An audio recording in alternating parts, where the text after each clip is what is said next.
क्या यह वही है? बिल्कुल।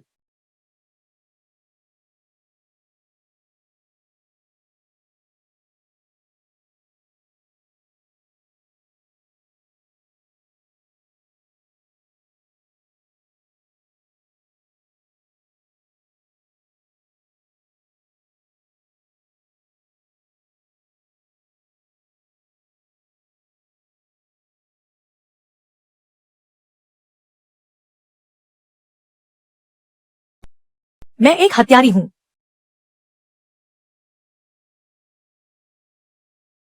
हत्यारों की सूची में सबसे ऊपर मेरा नाम है।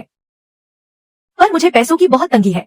जो काम कोई नहीं लेता वो मैं करती हूँ, और जो काम बाकी लेते हैं उसे मैं छीन लेती हूँ। हैंग सेन। बड़ा काम। तुम्हारे सिवा कोई हाथ लगाने की हिम्मत नहीं करता।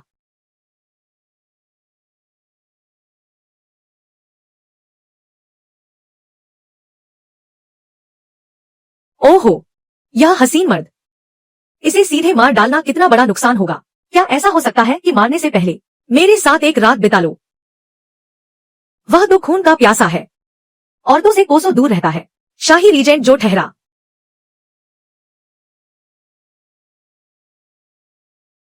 छोड़ो, समझो मैंने कुछ नहीं कहा। कीमत बताओ। इतनी रकम? वह तो खून का प्यासा है, औरतों से कोसों दूर रहता है। शाही रीजेंट जो ठहरा।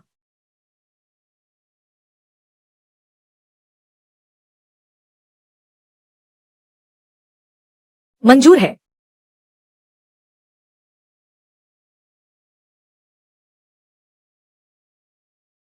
1000 सोने की मोहरें। जब से मैंने यह काम शुरू किया है, यह मेरा अब तक का सबसे बड़ा सौदा है। एक बार यह काम हो जाए तो कई सालों तक मुझे पैसों की चिंता नहीं करनी पड़ेगी। और वैसे भी खून खराबे वाली जिंदगी अब मुझे बोरियत देने लगी है। अब संन्यास लेने का वक्त आ गया।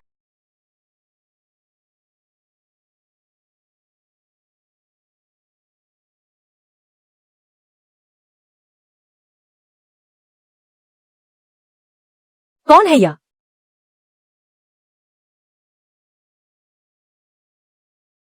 रात अच्छी है ना? इसे पकड़ लो। हत्यारों का पहला नियम है, जो भी संन्यास लेने की सोचता है उसका काम बिगड़ना तय है।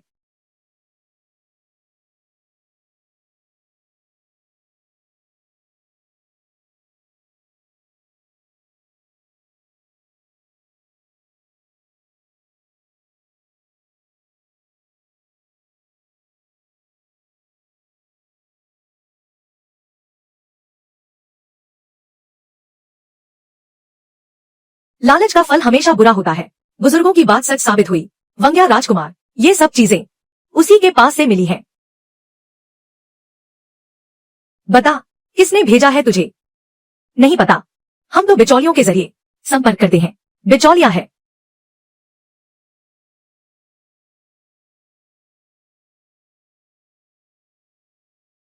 किंगयांग लॉज का मालिक चेन दाफू। हमने अभी तो यातना शुरू भी नहीं की और तूने सब उगल दिया।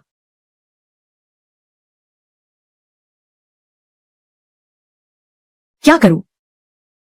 मुझे मरने से बहुत डर लगता है, इसीलिए मेरा मुंह बंद नहीं रहता। सब जानते हैं यह बात। किंगयांग लॉज में आदमी भेजो, उसे जिंदा पकड़ना। जी। वार्षिक रिपोर्ट के बारे में क्या? जब तुम उसे पकड़ लो तो उससे यह भी पूछ लेना। मुझे पहले से शक था कि वह कमीशन खा रहा है। इन सालों में उसने मेरे पैसों में जरूर हेराफेरी की होगी। मुझे मारने का यह सौदा। उसने तुम्हें कितने पैसे दिए? बहुत ज्यादा दिए थे। जब से मैंने यह काम शुरू किया है, यह मेरा अब तक का सबसे बड़ा सौदा है। आप तो हत्यारों की सूची में सबसे बड़े खिलाड़ी हैं। क्या तुम्हें मौत से डर नहीं लगता? मुझे गरीबी से ज्यादा डर लगता है।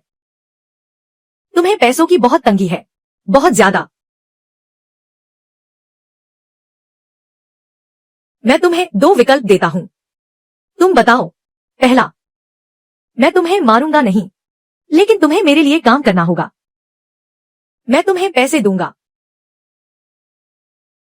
मरना नहीं पड़ेगा, जिंदा भी रहोगी और कमाई भी होगी। काफी फायदे का सौदा है। तो दूसरा विकल्प क्या है? दूसरा, तुम आराम से सोच लो कि मेरे लिए काम करना है या नहीं। यह क्या अजीब चुनाव है। मैं क्या सोचूं? वो जहर जो तुमने दिया था, तुम्हें मुझसे बेहतर पता होगा। मैं एक एक करके सब आजमा सकती हूँ, ताकि तुम अच्छे से सोच सको। जब तुम बर्दाश्त नहीं कर पाओगी। नहीं, यह नहीं चलेगा। मैं तुम्हारी बात मानती हूँ। मैं तुम्हारे लिए काम करूंगी। ओह, सोचने की जरूरत नहीं है। मैं पहला विकल्प चुनती हूँ।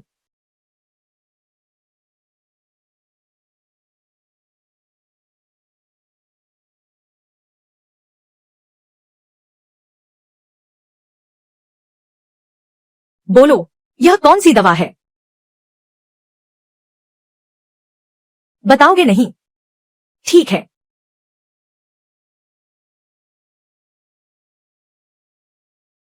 कामोत्तेजक दवा। तुम इसका इस्तेमाल किस पर करने वाली हो? मुझ पर? गुस्ताखी। तुमने मेरे बारे में ऐसा सोचने की हिम्मत कैसे की? मैं तो बस मजाक कर रही थी। आप चिंता न करें। मैं ऐसी इंसान हूँ जो सोचती बहुत है पर करती कम है। बस यूं ही ख्याल आया था। मुझे यह पसंद नहीं। अगर दोबारा ऐसी हरकत की तो मैं तुम्हें दिखा दूंगा कि मौत से बदतर क्या होता है।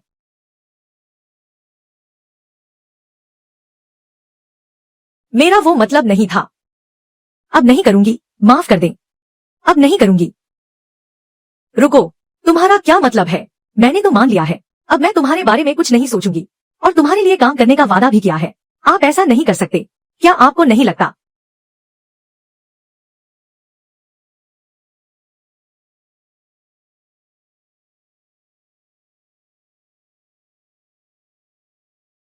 ढूंढने की जरूरत नहीं है। तुम उसे कभी नहीं ढूंढ पाओगे। मुझे नुकसान पहुंचाना चाहते हो? मुमकिन नहीं। कोई बात नहीं। मेरे पास एक और है।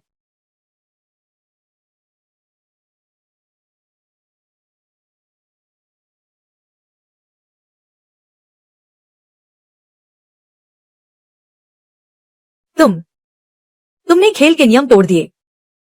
शुरुआत तुमने की थी। तुमने ही मुझे यह खिलाया था। यह कौन सी दवा है? महल की गुप्त जहरीली दवा। हर 3 दिन में तुम्हें इसका एंटीडोट लेना होगा, वरना तुम्हारे अंग काम करना बंद कर देंगे। मुंह से खून निकलेगा और तुम तड़प कर मर जाओगी।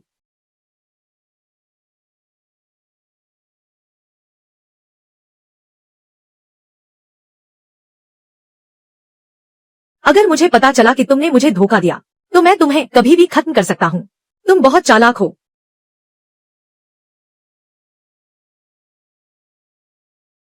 वजीर का आदेश है। अब से तुम इसी महल में रहोगी।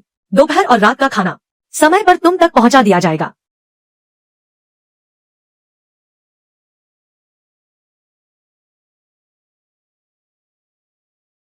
तुम्हारा क्या मतलब है? खाना पीना मुफ्त, सुविधाएं भी अच्छी हैं और ऊपर से पगार भी।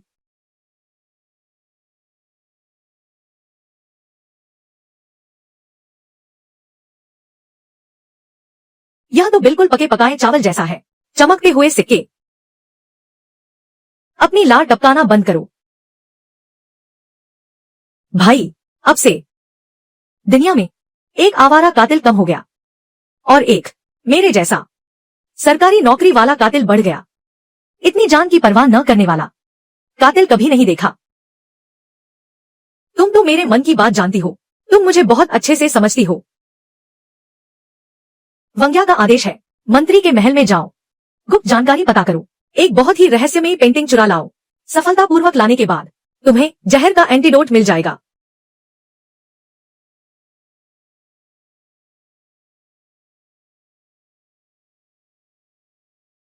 याद रखना, एंटीडोट तैयार रखना। तुम वाकई एक अनोखी इंसान हो।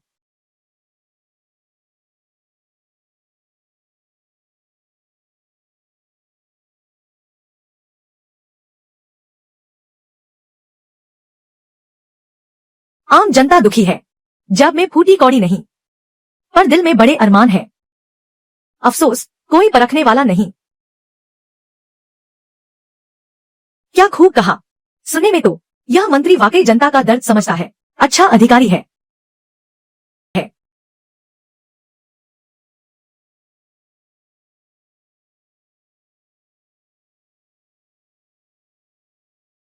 आगे से महल में आना जाना मुख्य दरवाजे से कर सकती हो। माफ करना, पेशा ही ऐसा है, आदत हो गई है।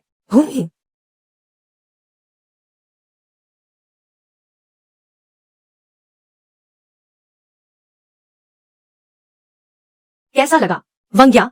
मुझे इनाम देने की तैयारी है क्या? कितने पैसे मिलेंगे? अगले महीने की पगार आधी काट ली जाएगी। किस हक से? मैं तुम्हें बताती हूँ। उस समय जब मैं उस गुप्त कमरे में गई, बिल्कुल बीचों बीच साफ साफ एक लैंडस्केप पेंटिंग टंगी थी।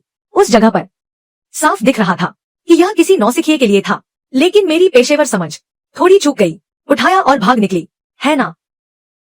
पर मैं अलग हूं। मैंने एक नजर में ही गड़बड़ पकड़ ली, इसलिए मैंने चारों तरफ घुमा कर देखा। सच में एक छोटा सा लीवर मिल गया। दबाते ही गुप्त दराज खुल गया। उसके अंदर क्या यह असली है? तो फिर खोल कर देखो।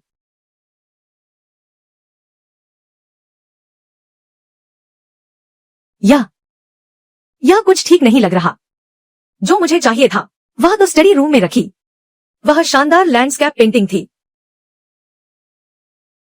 भला कौन शरीफ इंसान ऐसी अश्लील तस्वीरें गुप्त खाने में छिपाकर रखता है? यह एक जाल है। यह हम पर हमला है, किसी पेशेवर का पुराना पैंतरा। वंग्या, क्या मैं दोबारा कोशिश कर सकती हूँ? उसकी जरूरत नहीं है। तो अब क्या करें? वंग्या, क्या आप मुझे एक मौका अपनी गलती सुधारने का दे सकते हैं? मेरी तनख्वाह मत काटना, ठीक है? उसे मार डालो और इल्जाम दली मंदिर के अधिकारी पर मढ़ दो। वंग्या, आप तो वाकई बहुत बेरहम है। तुम उसे कैसे मारना चाहती हो? तुम उसे कैसे मारना चाहती हो? कल महल में दावत है, वे दोनों वहां मौजूद होंगे। तुम उस मौके का फायदा उठाना और काम तमाम कर देना। इल्जाम किसी और पर, काम मेरा। यह तो मुश्किल नहीं है, लेकिन महल के पहरेदार। मैं अंदर कैसे घुसूंगी? मैं भी वहां जाऊंगा, बेशक परिवार के सदस्य के तौर पर। परिवार का सदस्य मैं? वंग्या, क्या मैं आपकी परिवार की सदस्य हूं? ज्यादा मत सोचो, बस अपना काम पूरा करो। वैसे एक हैंडसम पति का नाटक करना, क्या यह काम का कोई बोनस नहीं है?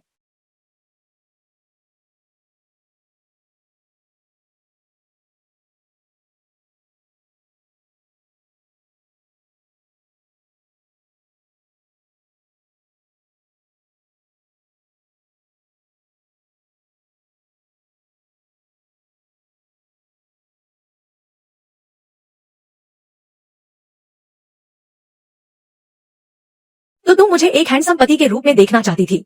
नहीं, मैं तो दासी की बात कर रही थी। बेकार में मेरी उम्मीदें बढ़ गईं। तुम्हारी तरह चलने वाली दासी। हाथ नीचे करो, मेरे पीछे पीछे चलो। ओह, निश्चंग वंग्या आ गए। वंग्या, वंग्या, वंग्या, आप सभी औपचारिकताएं छोड़े बैठ जाइए।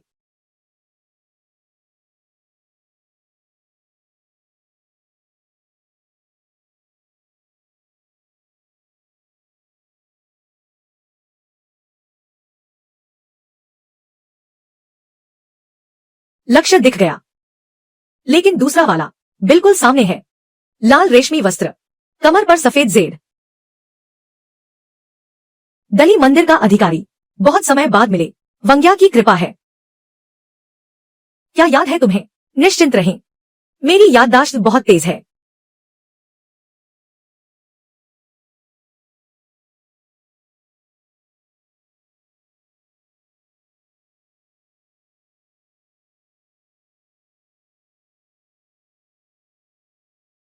चलो, तुम तो औरत बन गई, और वो भी इतनी खूबसूरत। बुढ़े हवस के पुजारी, मुझे मत मारो, मुझे मत मारो। वजह, मैं तुम्हें पैसे दूंगा, तुम्हें बहुत सारे पैसे दूंगा, बहुत सारे पैसे। कितने पैसे? सोना, चांदी, जवाहरात, ढेर सारा सोना। तुम्हें क्या लगता है मैं मान जाऊंगी? तुम्हारे पास इतने पैसे आए कहां से?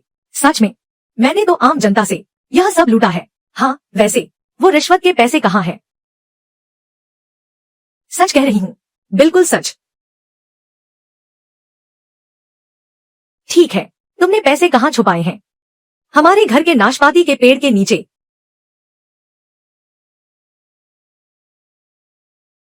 बेवकूफ, अगर तुमने मुझे पैसे छुपाने की जगह बता दी तो मैं तुम्हें सीधे मार डालूंगा, फिर पैसे लेने जाऊंगा। काम खत्म, है ना? अगले जन्म में थोड़ी अक्ल इस्तेमाल करना। लगता है किसी हमपेशा से पाला पड़ा है। मैंने तुमसे कहा नहीं था आगे से मुख्य द्वार से आना। रुको रुको, तुम्हें कैसे पता चला कि मैं यहाँ हूँ? इंसान हो?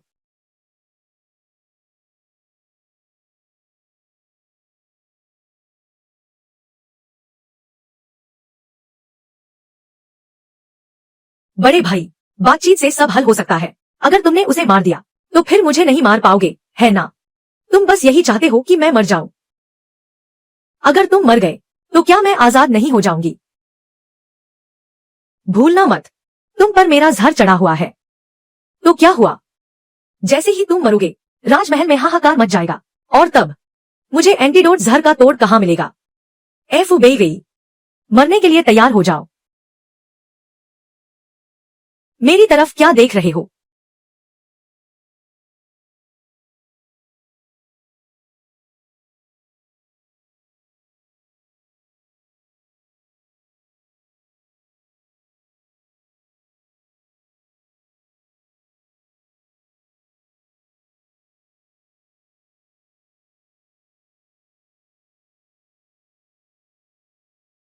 तुम्हें मार्शल आर्ट्स भी आता है?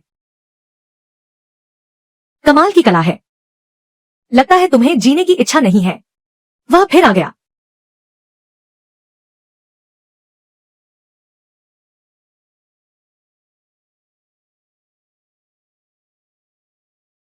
आखिरकार हम एक ही बिरादरी के हैं। कितनी घटिया चाल है। मालिक, बड़े भाई, तुम्हारी यह जहरीली दवा कितनी असरदार है। इसका नुस्खा कहाँ है? अतिरिक्त काम? तो फिर पगार बढ़ानी पड़ेगी। मालिक बैठिए, मेरा कमाल देखिए।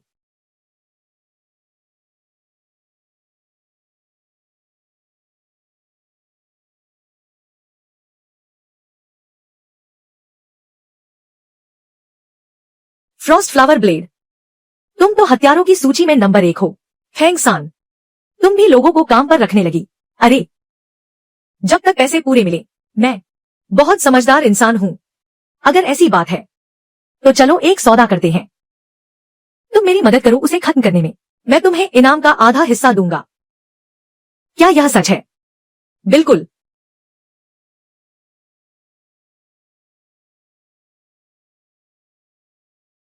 तुमने मुझे क्या समझ रखा है? मेरे मालिक राजपुत्र ने मुझे माफ कर दिया है।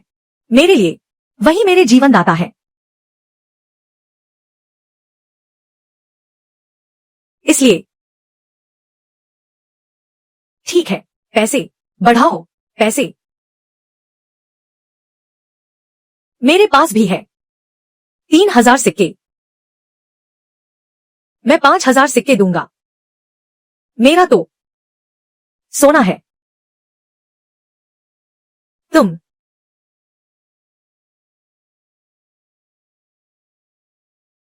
देखो तो कौन मेरे वजीर आजम को मारने की हिम्मत करता है।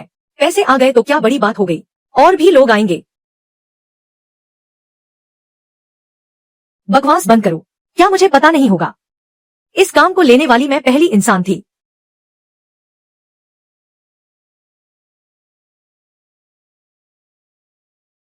कहीं तुम मरने तो नहीं वाले?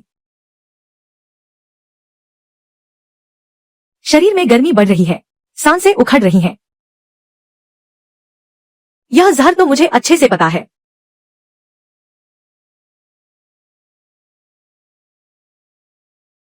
कामोत्तेजक औषधि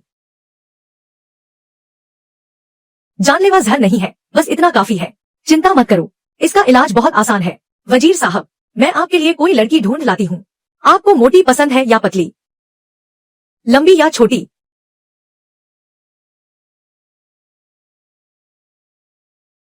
तुम और मैं। तुम मेरी मदद कर रही हो।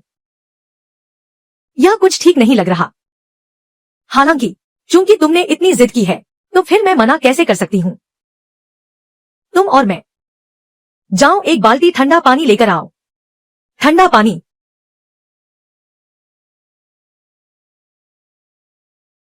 जल्दी जाओ। तो तुम मुझे इस तरह परेशान कर रही हो। अरे मैं एक जीती जागती इंसान हूँ, तुम्हारे ठीक सामने खड़ी हूँ। तुम्हें वह सब चाहिए। मैं इस मौके पर यह सब नहीं चाहती। तुम्हें कमतर आंक रही हूँ। क्या हुआ? तुम मुझे नीचा दिखा रहे हो। मेरा वह मतलब नहीं था। मैं तुम्हें बताती हूँ। क्या तुम्हें पता है मैंने कितने हसीन मर्द देखे हैं? मैं फेंग सान हूँ। इतने सालों से इधर उधर भटक रही हूँ। कितने ही हैंडसम लड़के देखे हैं, 1000 नहीं तो 800 तो होंगे ही। तुम तो मेरी लिस्ट में कहीं आते ही नहीं। तुम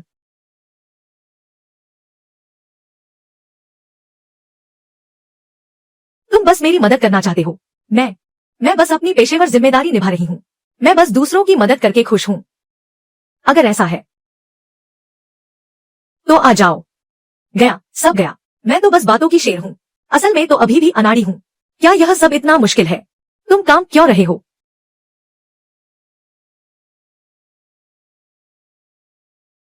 वजीर साहब, मैं आपके लिए ठंडे पानी की बाल्टी लाती हूँ। मुझे पता था तुम हिम्मत नहीं करोगे।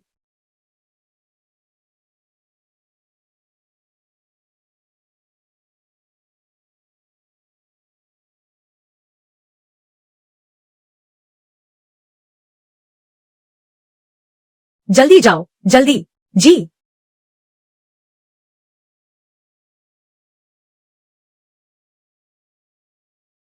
बस एक कदम की दूरी पर थी। इतने हैंडसम मर्द के साथ सोने ही वाली थी। मैं भाग क्यों गई? कितनी बेकार हूँ मैं।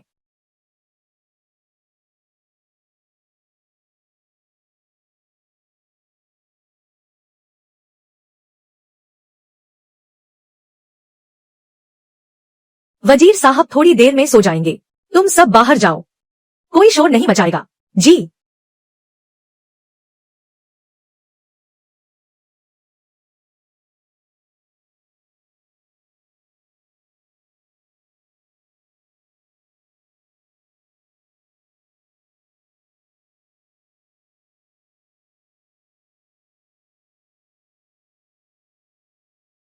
मुझे डर है कि मालिक अकेले नहाते हुए डूब न जाएं। खुश हैं वो, सुरक्षित है। कोई समस्या है? कोई समस्या नहीं है।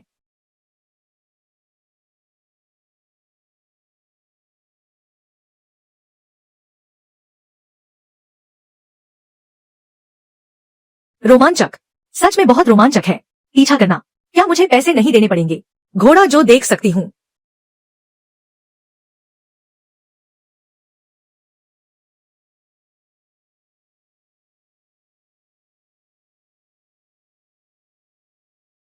हूँ ही।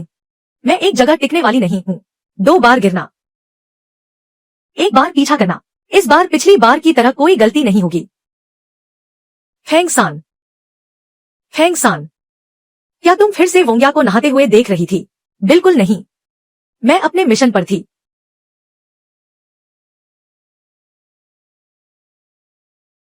कैसा मिशन? मैंने अभी अभी एक मंत्री का काम तमाम किया है और मैं सोच रही थी कि दली मंदिर के अधिकारी से शादी कैसे की जाए। दली मंदिर का अधिकारी? वह बगल वाले कमरे में आराम कर रहा है। ओह, तो यह बात है। लगता है मैं गलत जगह आ गई। रास्ता बताने के लिए शुक्रिया।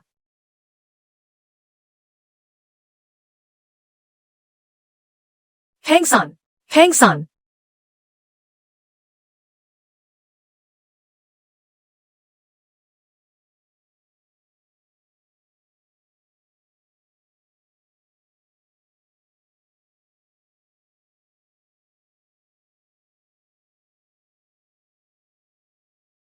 यहाँ कोई नहीं है। किस्मत भी मेरा साथ दे रही है।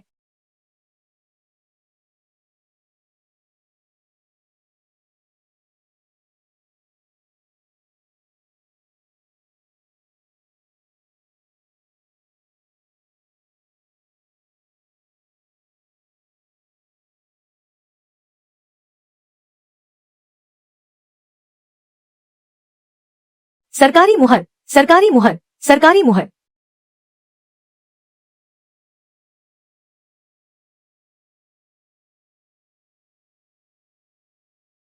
मंत्री महोदय, वैसे भी तुम मर चुके हो, तो इसे थोड़ी देर के लिए मुझे उधार दे दो, तुम्हें बुरा नहीं लगेगा, है ना? बिल्कुल सही। कोई है क्या? अरे, क्या हो गया? मंत्रालय के मंत्री का मामला है, लगता है वे मौके पर ही हैं, और उन्हें मिल भी गया है दली मंदिर के अधिकारी की सरकारी मुहर। लगता है यह काम उसी का है। सब कुछ एकदम सटीक है, यह सब हम ऐसे ही नहीं छोड़ सकते। सही कहा, दरबार के मामले फिर से वही जो मैं पहले ही भांप चुकी थी। तो फिर आखिर तुमने उसे कैसे संभाला? उस छोटे से आदमी को खत्म कर दिया। उसने तुम्हारा असली चेहरा देख लिया था, उसे जिंदा नहीं छोड़ा जा सकता था। अरे कोई बात नहीं, वह सब भूल चुका है। भूलने की दवा उसे पिला दी थी, सारी यादें मिट गई हैं। तुम भी ना, तुम्हारे पास क्या क्या अजीब तरकीबें हैं।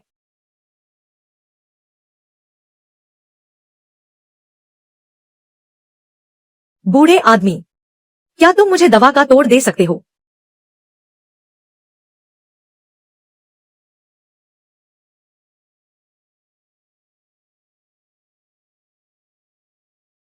ताकि मैं 3 दिन और जी सकूं।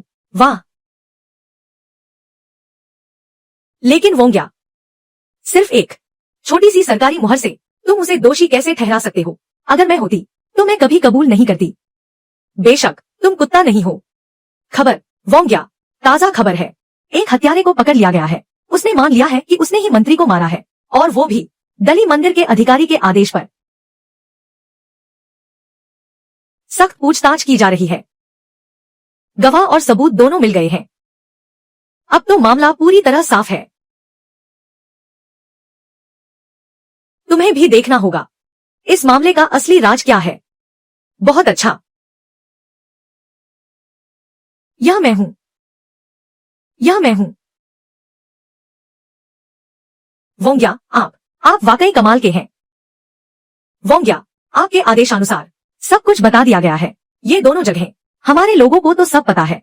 हम वंग्या, यह मोती एक तीर से 2 निशाने लगाने जैसा है। दली मंदिर के अधिकारी और मंत्रालय के सचिव को हटाना, यह तो ऐसा है जैसे हाई हाउ जियांग के दोनों हाथ काट दिए हों। उसने मुझे मारने के लिए इतने पैसे खर्च किए, तो मुझे भी तो कुछ वापस करना ही था। हत्यारे को वापस भेज दिया। बिल्कुल वैसा ही हुआ, मुझे पता था कि वह ऐसा ही करेगा। क्यों? क्या उसे पछतावा है कि वह मुझे मार नहीं पाया? यह कैसी बात कर रहे हैं? वंग्या, जो आपने दिया वह भी कम नहीं है। आपकी प्रति मेरी निष्ठा स्वर्ग और पृथ्वी जानते हैं।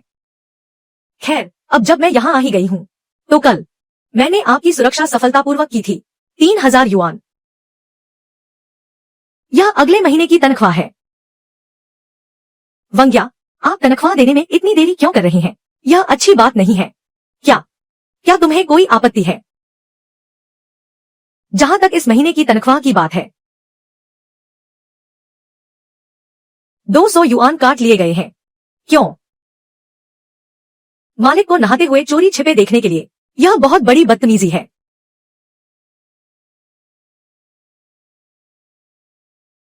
वंग्या, आपको यह कैसे पता चला?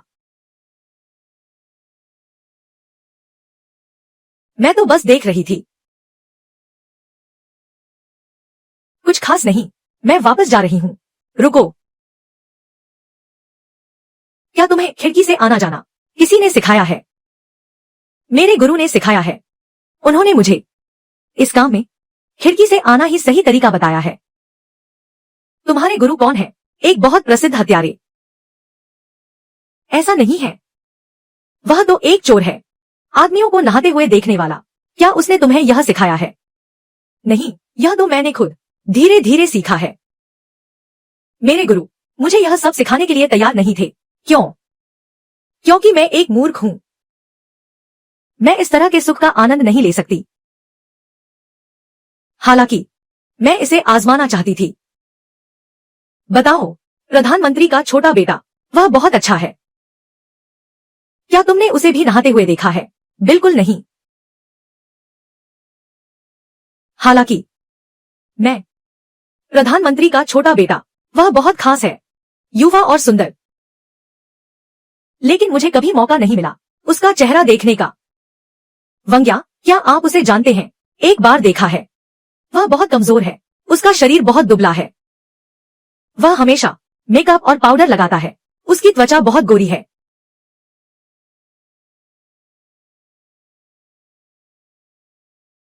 उसे पुरुषों में दिलचस्पी है। वह एक अजीब इंसान है। देखो यह। वैसे महाराज, आपको यह कैसे पता चला? मैं बहुत अनुभवी हूं। ठीक है, यह तो अफसोस की बात है। अरे,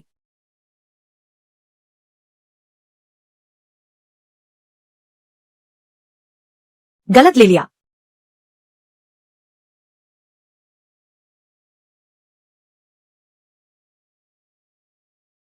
महाराज, प्रधानमंत्री का बेटा अपनी सुंदरता के लिए मशहूर है।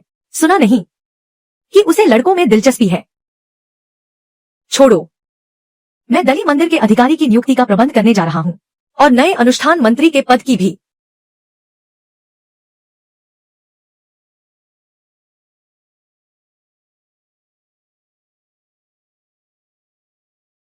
महाराज, आप तो गपशप में बिल्कुल दिलचस्पी नहीं रखते थे ना?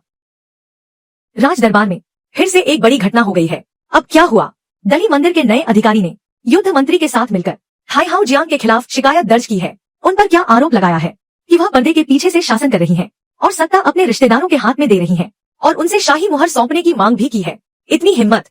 क्या अपनी जान प्यारी नहीं है? बिल्कुल, जान तो बच गई। हाई हाउ जियांग ने बीमारी का बहाना बनाकर महल में शरण ले ली है और वो शाही मुहर अभी भी नहीं सौंपी है। तो फिर इस राजधानी का अब शांति से रहना मुश्किल होगा। अगर सच में युद्ध छिड़ गया तो हम आम लोगों का क्या होगा?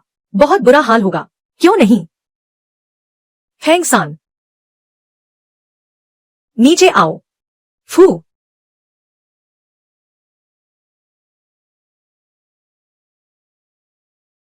महाराज, फिर से जानकारी जुटा रही हो? वे कह रहे हैं हाई हाउ मुहर देने को तैयार नहीं है और यह भी कह रहे हैं कि आप लोग उनसे लड़ने की तैयारी कर रहे हैं।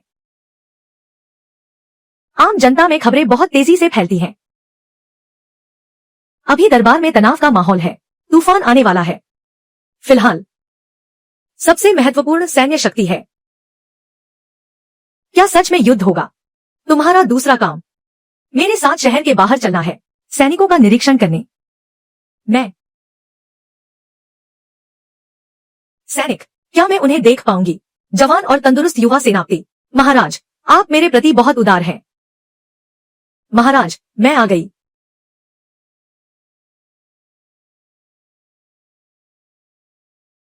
युवा सेनापति, मैं फेंग सान आ गई हूं।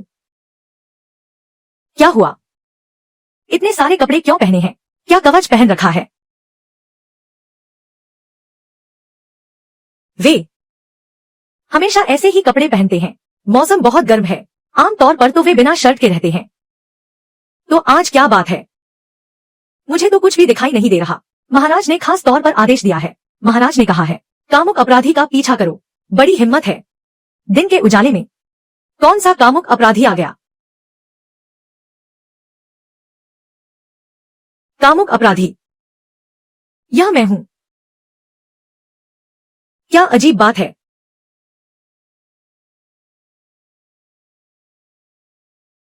छोड़ो भी, मजबूत लोग परिस्थितियों की शिकायत नहीं करते।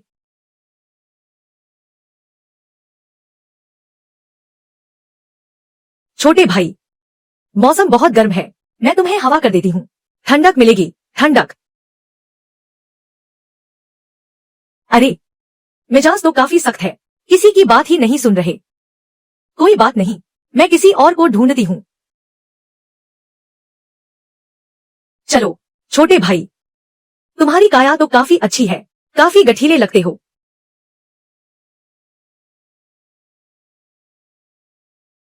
ठीक है, तुम्हें थोड़ा आराम देती हूँ। तुम कुछ बोल क्यों नहीं रहे? अच्छा, तुम्हारा नाम क्या है?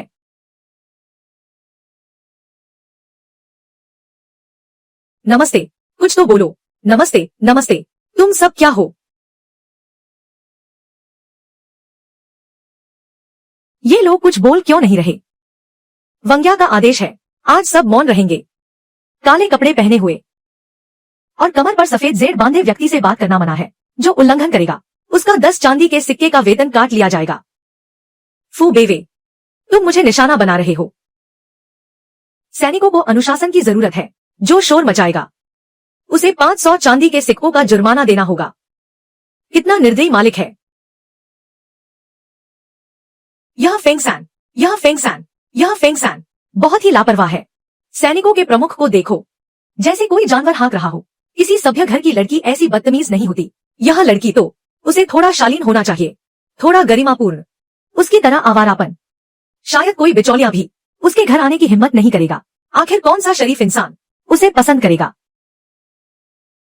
मेरे नजरिए से उस जैसी आवारा लड़की, उसे तो कोई पति नहीं मिलेगा। वंग्या, मालिक, तुम्हें क्या लगता है? शायद ऐसा न हो। चीजों को सिर्फ ऊपर से नहीं देखना चाहिए। कुछ लोग जो आवारा दिखते हैं, असल में वे सबसे ज्यादा मासूम हो सकते हैं। अभ्यास समाप्त। महल वापस लौटें। सबको आदेश है, अभ्यास समाप्त। महल के लिए प्रस्थान करें।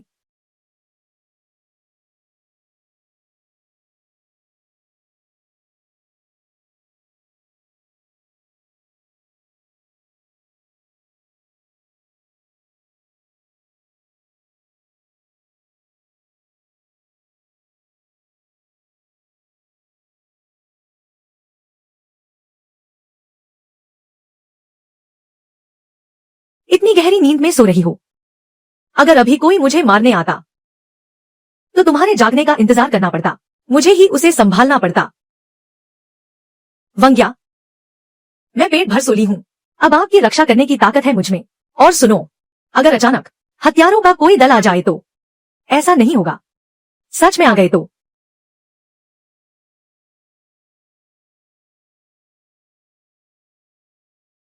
फू बेवे, मरने के लिए तैयार हो जाओ। वजीर की रक्षा करो।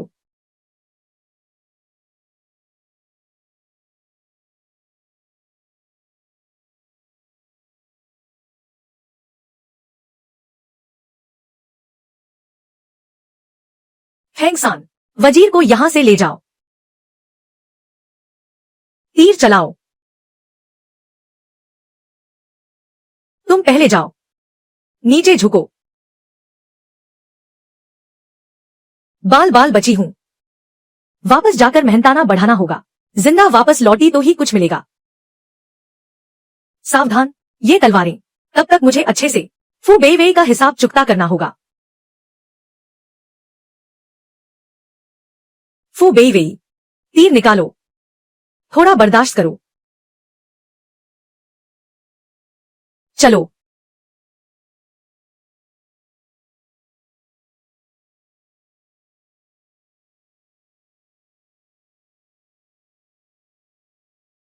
फू बेइवेई, आंखें खोलो। आंखें खोलो। फू बेइवेई, मरना मत। तुमने अभी तक मेरा मेहनताना नहीं दिया है।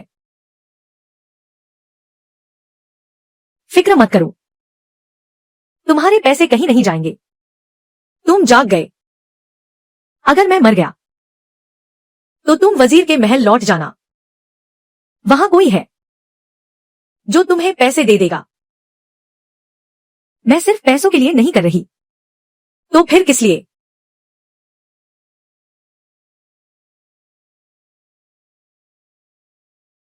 फू बेइवेई, तुमने मेरे लिए तीर क्यों खाया? नियम तो यही है, तुम मुझे पैसे देते हो, मैं तुम्हारे लिए जान जोखिम में डालती हूँ। यह तो मेरा फर्ज है। पर अब देखो, उल्टा मुझे तुम्हें बचाना पड़ रहा है। यह इसलिए क्योंकि क्योंकि मैं तुम्हारे लिए क्या? तुम क्या? बहुत गर्म है। गड़बड़ हो गई। तुम्हें बुखार है। तुम यहीं रुको, मैं तुम्हारे लिए जड़ी बूटियां लेकर आती हूँ। मरना मत।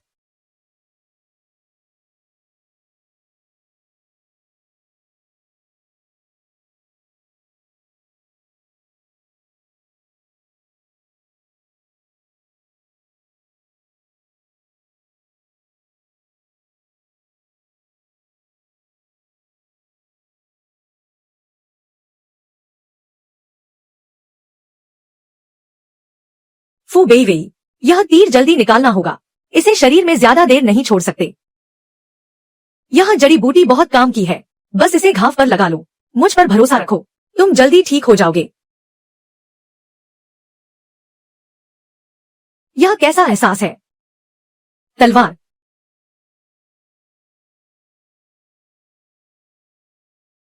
क्या कर रहे हो? मैं।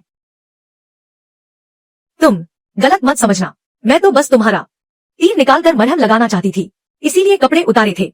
मेरा कोई गलत इरादा नहीं था। मैं तुम्हारी मजबूरी का फायदा नहीं उठा रही। तुम्हारा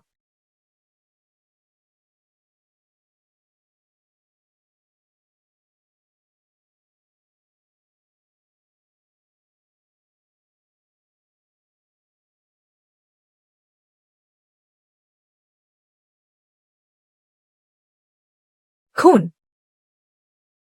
तुम खून की उल्टी कर रहे हो।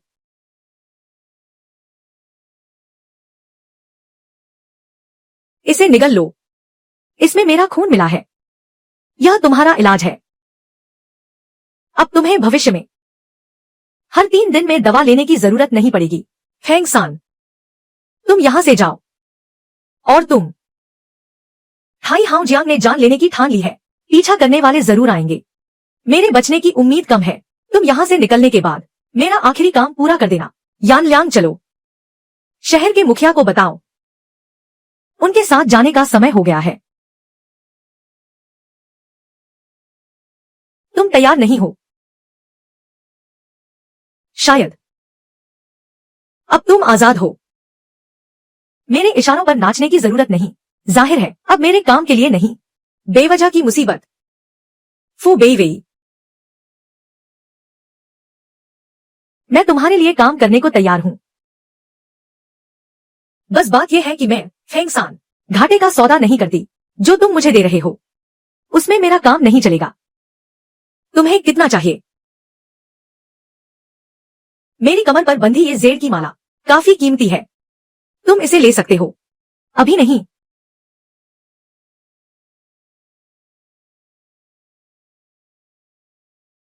पहले खुद को जिंदा बचाओ, फिर मेरी सैलरी बढ़ाने की बात करना। फू बेई वेई, मुझे लगता है कि पीछा करने वाले जल्द ही हमें ढूंढ लेंगे। क्यों न तुम पहले कोशिश करके देखो। चलो चलो, आओ।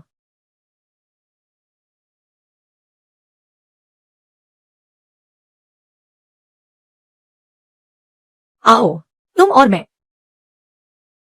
और क्या, यही तो बात है। इस मामले को किसी को पता नहीं चलना चाहिए। तुम तो अपनी इज्जत का बड़ा ख्याल रखते हो। मानोगे या नहीं? नहीं मानोगे तो कोई बात नहीं। बस मुंह बंद रखने की कीमत मिल जाए तो सब ठीक है। लालची कहीं की। मैं तो शुरू से ही लालची हूं। वोंग्या, वोंग्या, तुम इतने सुस्त क्यों हो? तुम्हारी ताकत कम है क्या? मेरी ताकत कम है। मैं तो एक सांस में 3 लकड़ी के दरवाजे तोड़ सकती हूँ। मेरी ताकत कम है।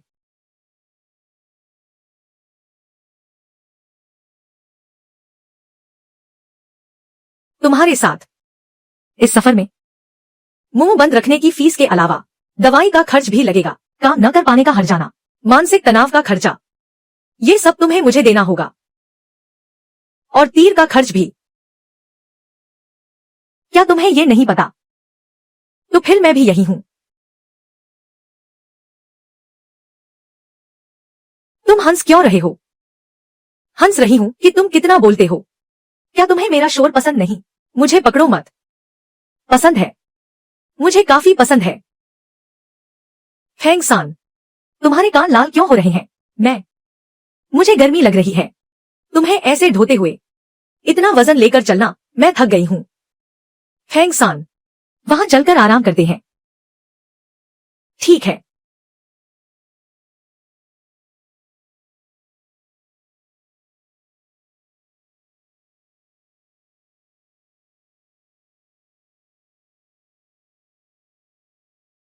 आज तो रास्ता नहीं भटक सकते, कल देखेंगे।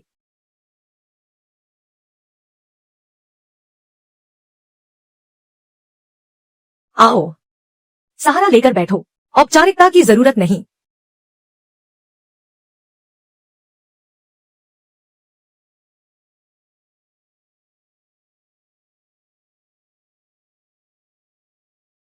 तुम तो सच में कोई औपचारिकता नहीं कर रहे।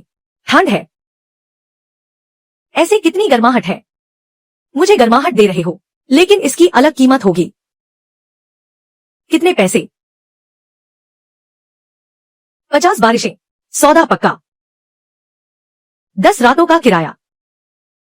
तुम क्या कर रहे हो? डर है कि तुम दाम ना बढ़ा दो। तुम जैसे लोग बहुत शातिर होते हैं। सो जाओ, हैंग सान।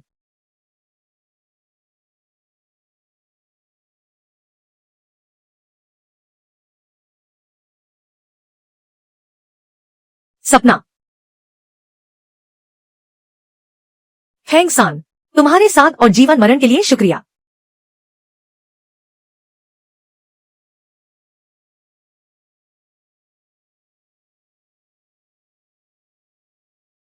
यह वही है, सोता हुआ राजकुमार।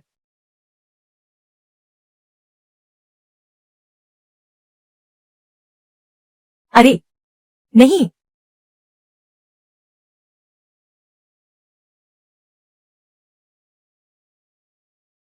इतने मासूम क्यों बन रहे हो? कहीं ऐसा तो नहीं कि मेरे सोते ही तुम मेरा फायदा उठाना चाहते हो? मैं ऐसा नहीं हूं। मैंने कुछ नहीं किया। तुम बकवास बंद करो। मैंने कुछ नहीं सोचा है। मुझे डर है कि तुम फिर मेरी तनख्वाह काट लोगे। अब समय बदल चुका है। अब पहले जैसी बात नहीं रही। क्या बदल गया है? तुमने मेरी जान बचाई है। तो क्या हुआ?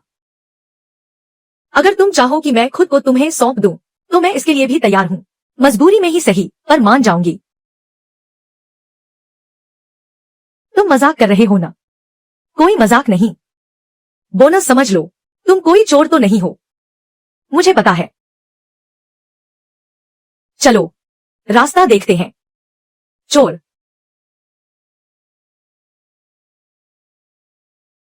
क्या तुम चल सकते हो? शहर का दरवाजा आने वाला है। मैं नहीं चाहती कि कोई और देखे। अपनी छवि का ख्याल रखना भी भारी पड़ता है। आओ आओ, मुझे थोड़ा सहारा दो। तुम मेरे साथ इतने अच्छे क्यों हो? फीस ले रही हूं। बिल्कुल सही। मेरे पास पैसों की कोई कमी नहीं है। क्या तुम मुझे अपनी अमीरी दिखा रहे हो? तुम्हारे उस्ताद ने बिल्कुल सही कहा था। तुम तो बिल्कुल पत्थर दिल हो। तुम्हारा क्या मतलब है? पहुंच गए। क्या हुआ?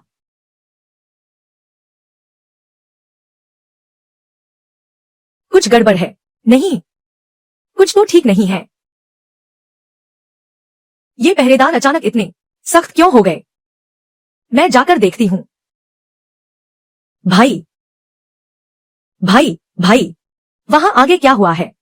नियतकालीन राजा बगावत करने वाले हैं। हाई हाउ बहुत गुस्से में है।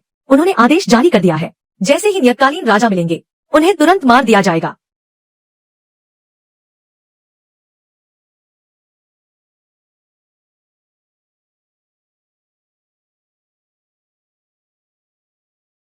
वे कह रहे हैं कि तुम बगावत कर रहे हो। ये तो मुझ पर कीचड़ उछालने जैसा है। वे और भी। तुम देशद्रोही हो। हर कोई तुम्हें मारना चाहता है। चलो। कहां? यानलियांग चलते हैं, वहां के शासक के पास। क्या वहां सुरक्षित है? सुरक्षित है। मेरे लोग और सैनिक सब वही हैं। बगावत का ये इल्जाम पहले ही लग चुका है, तो फिर उसे दिखा ही देते हैं। इसे ले जाओ और एक गाड़ी का इंतजाम करो। हमें जल्द से जल्द यानलियांग पहुंचना होगा। जो आ गया।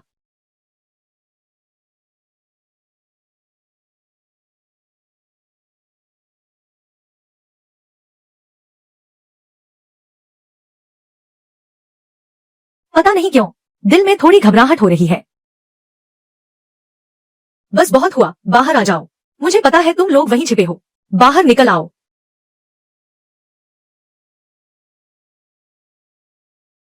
धत तेरे की। मैं तो बस यूं ही। इतने सारे लोग यहाँ क्या कर रहे हैं?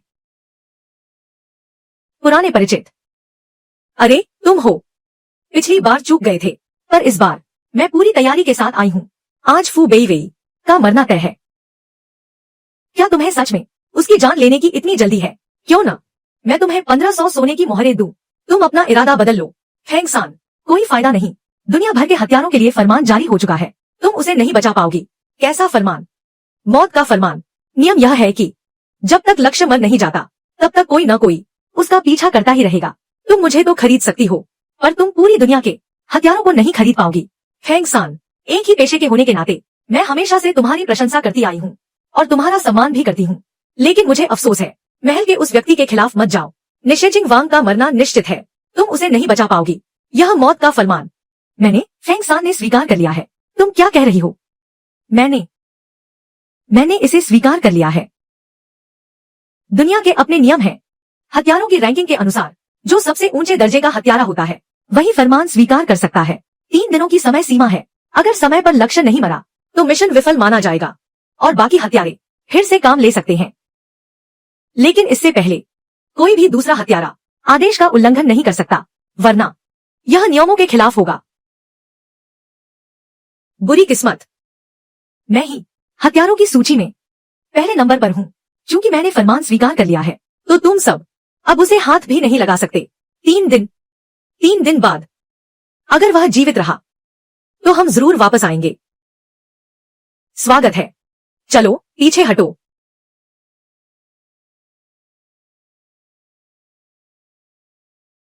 यह नाटक करना भी कितना थकाऊ है।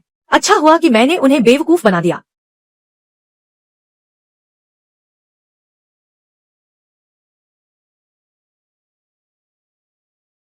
जल्दी से ठीक हो जाओ। 3 दिनों के भीतर मैं तुम्हें यांगयांग पहुंचा दूंगी। एक बार तुम अपने इलाके में पहुंच गए, तो तुम्हारी रक्षा करने वाले बहुत मिल जाएंगे। अब वे तुम्हारा कुछ नहीं बिगाड़ पाएंगे। चलो। पूरे रास्ते साए की तरह साथ रही। बस 3 दिन पूरे होने का इंतजार था। मौका मिलते ही वार कर दिया। यह घोड़ा अब और नहीं चल पाएगा, पर कोई बात नहीं। हम यानलियांग पहुंच चुके हैं। फेंग सान, तुम बहुत घबराई हुई हो। इन 3 दिनों में तुम न रुकी, नहीं आराम किया, लगातार सफर करती रही। जबकि हम बस शहर में दाखिल होने ही वाले हैं। तुम्हारी हालत ऐसी क्यों हो रही है? क्या कोई मुसीबत आ पड़ी है? मुझे डर है शहर में घुसने से पहले कुछ न हो जाए। दुनिया की सबसे बेहतरीन हत्यारी, क्या उसे भी डर लगता है? और तुम, दुनिया में तुम्हें मारने वाले बहुत हैं, और तुम्हें जिंदा रखने वाला सिर्फ मैं हूं। शुक्रिया।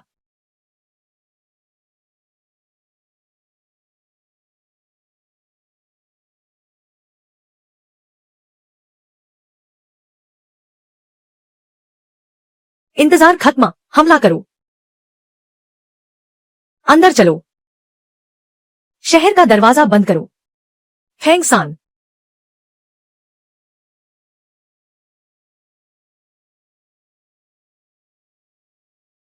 आक्रमण।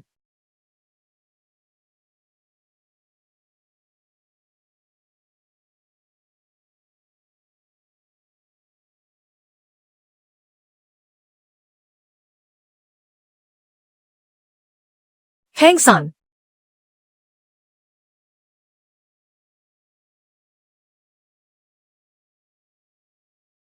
फेंग सान, अगर तुम्हें हमारे काम में टांग अड़ानी है, तो फिर हमसे बदतमीजी की उम्मीद मत रखना। सब के सब टूट पड़ो। फेंग सान,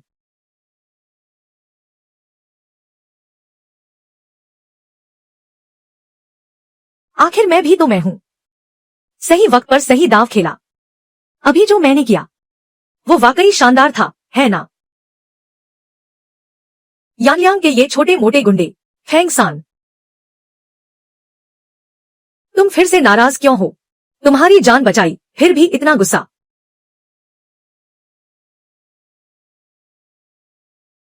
तुम तो बिल्कुल मिजाज के पक्के नहीं हो।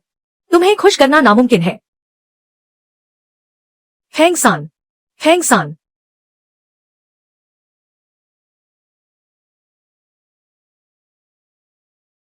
ये पीछा करना कहां से सीखा?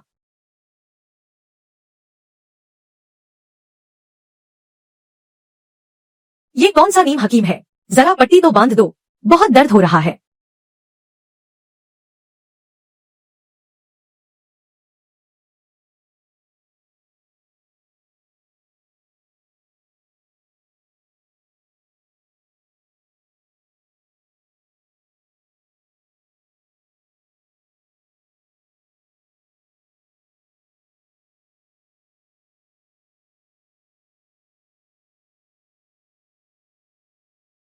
फू बेई, वो कहाँ है?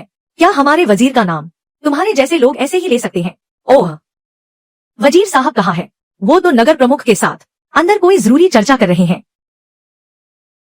क्या उनके साथ कोई और भी है? हमारे यांग के सुरक्षा कार्यालय में सुरक्षा का कड़ा पहरा है, तुम्हें चिंता करने की जरूरत नहीं है। भाई, ऐसी बात नहीं है। मैंने तुम्हें कुछ नहीं कहा है ना? इतनी कड़वी बातें क्यों कर रहे हो?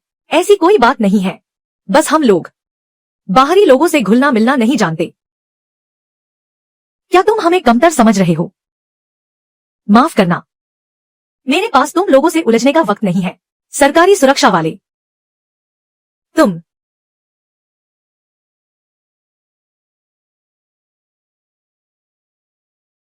मेरे लिए गर्म पानी लाओ, मुझे नहाना है।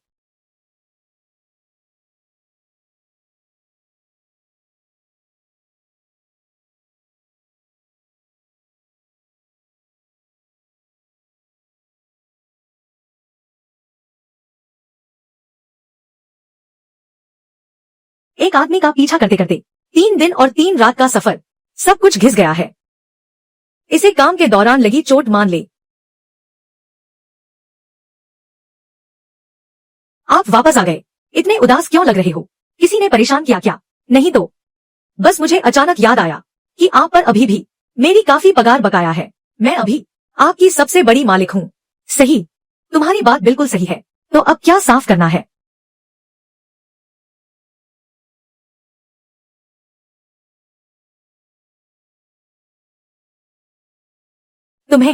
तुम क्या कर रहे हो?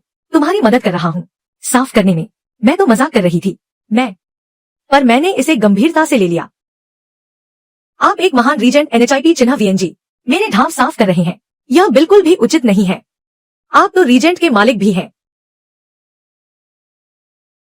एक लड़की होकर तुमने खुद को इतना घायल कैसे कर लिया? उनके लहजे में मुझे थोड़ी सी लाड़ प्यार की झलक दिखी। यह तो गलत है, यह तो गलत है, यह सही नहीं है। चेहरा लाल क्यों हो गया? शर्मा गई क्या? यह कैसे मुमकिन है? मैं तो एक बड़ी हत्यारी हूँ। मेरी खाल दीवार से भी मोटी है। सिर्फ मैं ही दूसरों को शर्मिंदा कर सकती हूँ। शर्माने का तो सवाल ही नहीं। रीजेंट मेरे घाव साफ करें। यह बात बाहर जाएगी तो कौन यकीन करेगा? अगर तुम नहीं बताओगी तो किसी को पता नहीं चलेगा। महाराज, सब कुछ तैयार है, बस आपके एक आदेश की देरी है।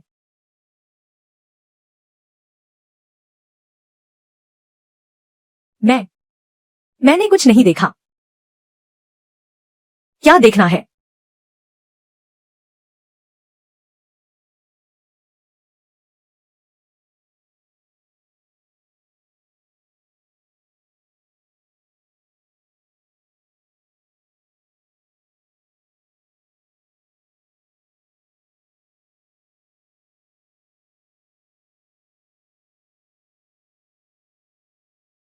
चलो खाना खाते हैं। मुझे इसकी जरूरत नहीं है। सच कहूं तो मुझे अजनबियों से थोड़ा डर लगता है। मुझे लगता है कि मैं यही रहना बेहतर समझती हूँ। क्या वहाँ मांस का टुकड़ा है?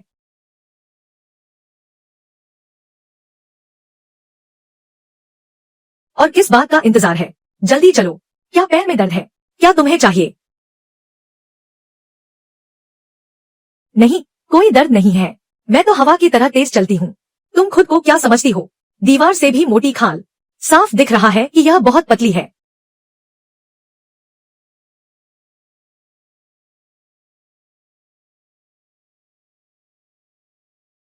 मैं सेना भेजने के लिए तैयार हूँ। हाई हाउ जियांग ने सालों से सत्ता हथिया रखी है।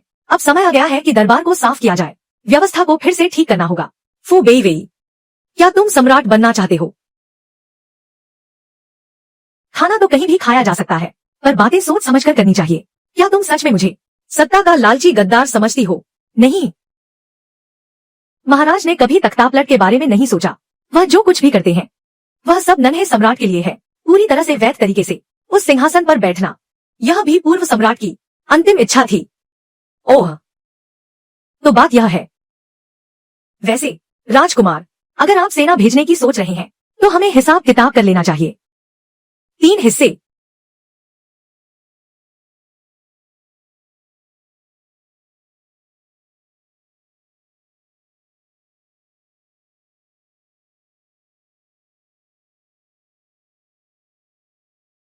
राजकुमार, हमें अपनी गरिमा का ध्यान रखना चाहिए।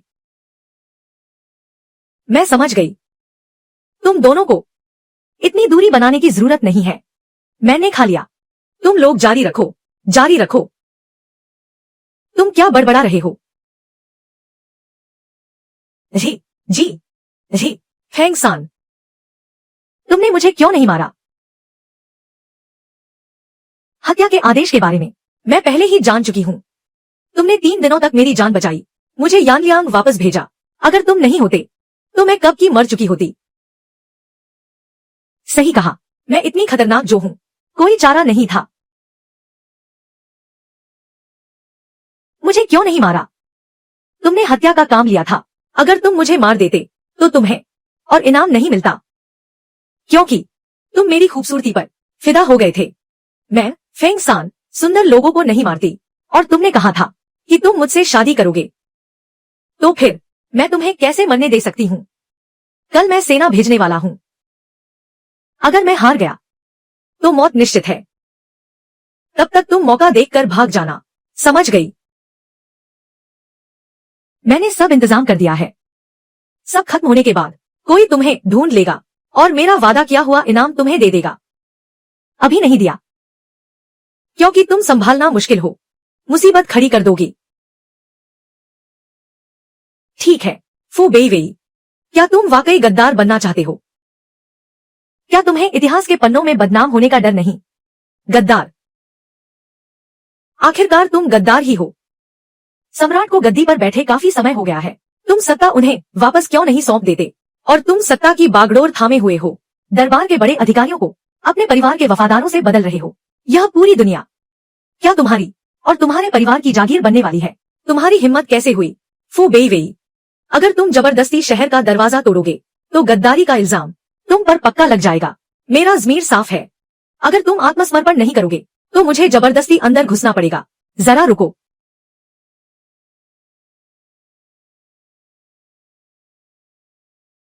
फू बेईवेई, हम दोनों का यह झगड़ा बेमतलब है। आज मैंने खास तौर पर एक बुजुर्ग को बुलाया है। आखिर शाही वंश का असली उत्तराधिकारी कौन है, कौन सही है और कौन गलत, सब सामने आ जाएगा। वह जानती है कि हम हमला करने वाले हैं। उसकी हार निश्चित है। अगर ताकत काम न आए तो दिमाग लगाओ, अगर सख्ती काम न आए तो नरमी दिखाओ। सच में कितनी नीच और मूर्ख है। ठीक है, ठीक है, लड़ नहीं सकते तो बस शोर मचा रहे हो। क्या तुम बस एक नाम के विद्वान हो? अभी तक नहीं।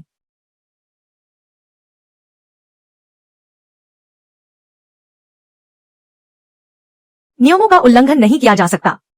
विवाद पैदा करना ठीक नहीं होगा। महाराज गद्दी पर बैठ चुके हैं। हाई हो जियांग को शासन संभालना चाहिए ताकि दुनिया में शांति बनी रहे। बकवास करना बंद करो। क्या अनाप शनाप बोल रहे हो? हाई हो, अब सब कुछ तय हो चुका है। अब आप शाही मुहर मुझे सौंप दें।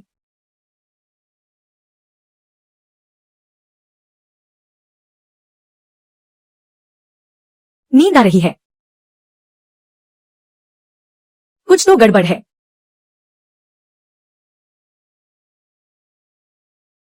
कोई आ रहा है।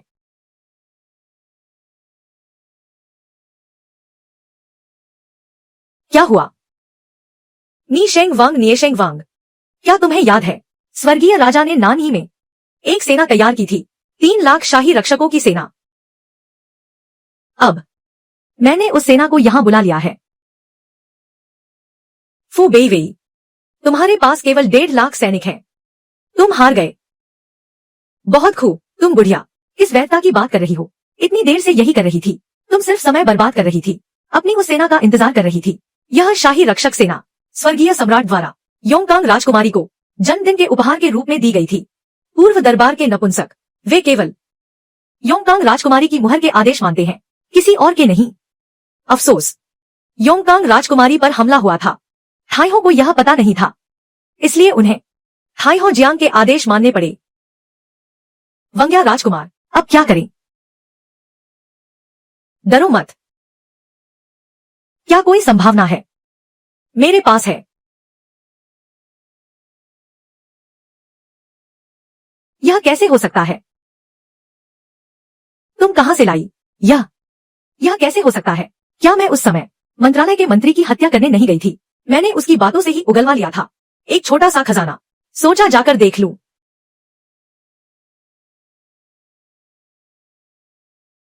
उस बूढ़े हवस के पुजारी का नाशपाती का पेड़ यही वाला है ना?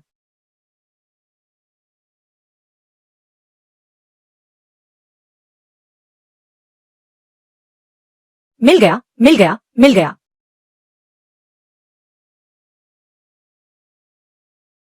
अमीर बन गई।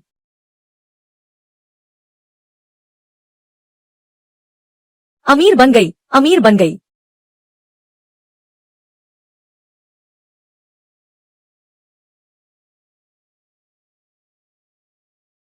भगवान की कृपा है।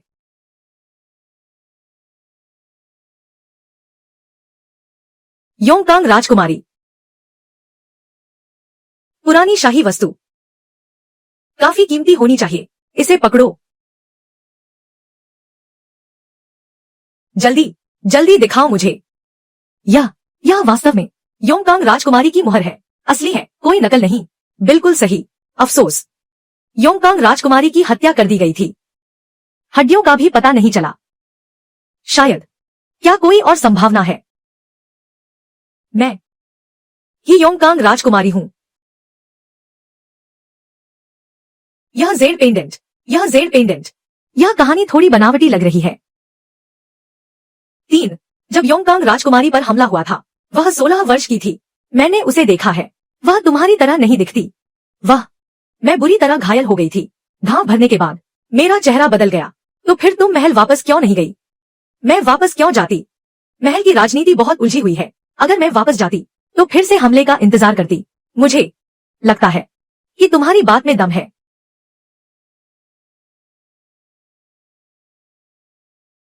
मेरा जन्म यानयांग के 13वें वर्ष 5वें महीने की 5 तारीख को हुआ था। शिक्षक किन, जब मैं छोटी थी तब आपने मुझे सिखाया था। जब मैं 5 साल की थी आपने मुझे शासन की नीतियां रटवाई थी। जब मैं पहला वाक्य नहीं बोल पाई तो आपने मुझे 3 बेंत मारे थे और मुझे आधे दिन तक घुटनों पर बिठाया था। क्या आप भूल गए? यह वाकई मेरे और योंगकांग राजकुमारी के बीते पलों की याद है। तुम्हें यह सब कैसे पता?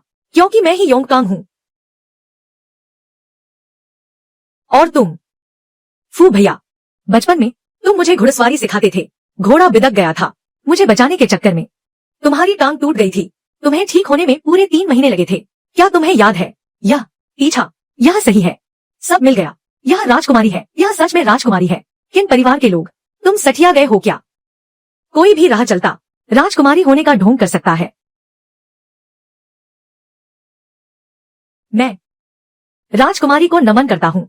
राजकुमारी की जय हो, जय हो। राजकुमारी की जय हो, जय हो, जय हो।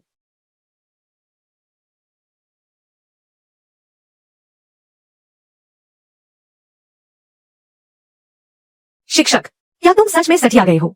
राजकुमारी पर हमला हुआ था। वह अब इस दुनिया में नहीं है। सेनापति, यह राजकुमारी है। यह वास्तव में योंगकांग राजकुमारी ही है। सच में। राजसी सेनापति, बहुत समय बाद मिले। जब हम आखिरी बार मिले थे तब तुमने मुझसे वादा किया था कि तुम मेरे लिए शहर के उत्तर से ओसमंथस केक लेकर आओगे। बस अफसोस कि वह हमारी आखिरी मुलाकात थी। राजकुमारी, मैं आपकी रक्षा करने आया हूँ ताकि आप दुष्टों के जाल में न फंसे। राजकुमारी को प्रणाम। राजकुमारी को प्रणाम। राजकुमारी अमर रहें, अमर रहें। राजकुमारी के लिए जान हाजिर है, जान हाजिर है। नहीं, नहीं, तुम मूर्ख हो। बढ़िया, अब तो खुद ही अपने पैरों पर कुल्हाड़ी मार ली ना।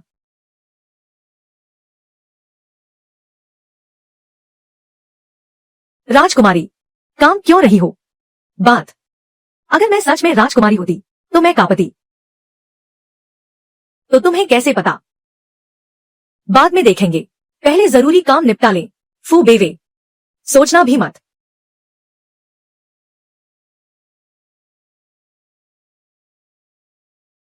मैं कभी भी सत्ता इस कमजोर बच्चे को नहीं सौंपूंगी।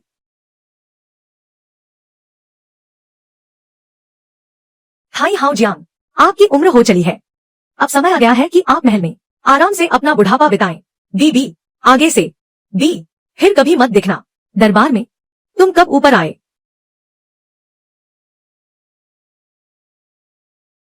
योंगकांग, योंग सैन, क्या तुमने पहले से ही सम्राट के साथ योजना बना ली थी? अंदरूनी और बाहरी मिलीभगत। हाई हाउ जियांग ने जानबूझकर लोगों को देरी करने भेजा, और तुम जो उनके साथ गई वो भी समय खींचने के लिए था।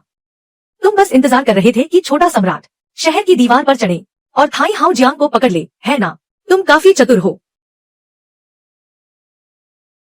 नहीं, गलत। मतलब यह है कि अगर मैं यह नाटक न भी करती तो भी हमें कोई फर्क नहीं पड़ता। शायद। तो फिर मैंने इतनी मेहनत क्यों की? राजकुमारी, सब कुछ काबू में है। क्या आदेश है? राजकुमारी, गद्दार पकड़े जा चुके हैं। अब महल लौटने का समय है। हो गया काम। ओह ओह ओह ओह।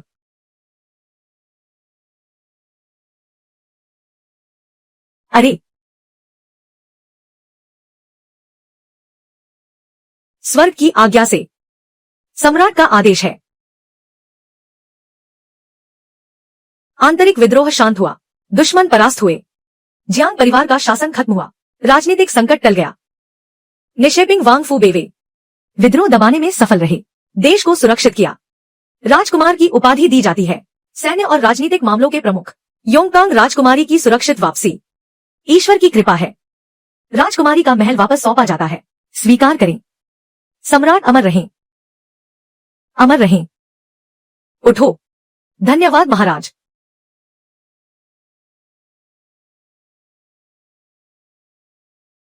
राजकुमारी, सेना के साथ मदद के लिए बहुत बहुत धन्यवाद। यह तो मेरा फर्ज था, फर्ज था। अरे, अब से दरबार में 2 बड़े दिग्गज होंगे, एक राजकुमार, एक राजकुमारी। हमें तो अब इनकी चापलूसी करनी पड़ेगी। ये 2 लोग, झेंगुओ राजकुमार, ये तो बहुत ही जिद्दी इंसान है। भले ही हम उनसे नजदीकियां बढ़ाना चाहें, पर कोई रास्ता नहीं है। लेकिन राजकुमारी योंगकांग अलग है। यह तुम क्या कह रहे हो? दे कहते हैं, दे कहते हैं। राजकुमारी को खूबसूरती पसंद है, वह सुंदर पुरुषों की दीवानी है। अरे वाह, सही कहा। अगर हम राजकुमारी के महल में अपने आदमी को सेट कर सकें, तो फिर काम आसान हो जाएगा। मैं अभी लोगों को भेजता हूँ पूरे यांगलियांग शहर के सबसे सुंदर पुरुषों को ढूंढने के लिए। प्रधानमंत्री, यह आपके चेहरे पर कैसा भाव है? मेरा एक बेटा है, वह बहुत ही सुंदर है। क्यों न उसे राजकुमारी को देखने के लिए भेज दूं?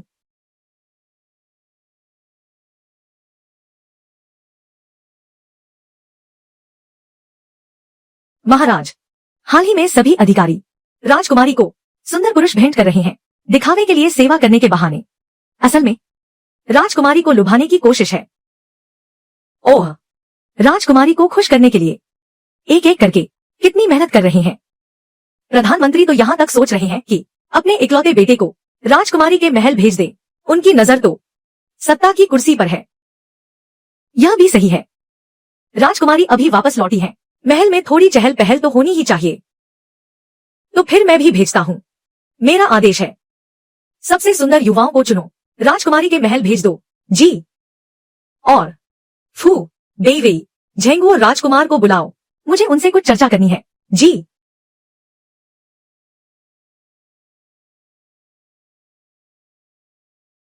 महामहिम, क्या आप पेट में कुछ गड़बड़ है? नहीं नहीं महामहिम, क्या आज्ञा है? कुछ नहीं, मैं बस थोड़ी कसरत कर रही थी। राजकुमारी का मासिक वेतन कितना है? इतना कम, इतना कम। यह तो मेरे हत्यारे के काम से मिलने वाली कमाई से भी कम है। महामहिम, यह दरबार का नियम है। तो फिर मैं इस पद को क्या करूं? मैं नहीं करती। महामहिम, तुम लोग मान लो कि तुमने मुझे कभी देखा ही नहीं। फिर मिलेंगे। सभी राजकुमार आ गए हैं।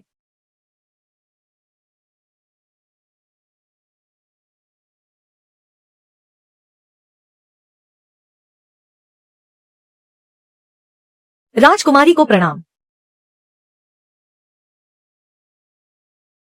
इतना कम? यह क्या है? यह सब क्या हो रहा है? वे सम्राट और बड़े अधिकारी हैं। राजकुमारी के लिए कुछ इंतजाम किया है। मेरे लिए इंतजाम करो। वे अब राजकुमारी के लोग हैं। राजकुमारी जो चाहे कर सकती हैं।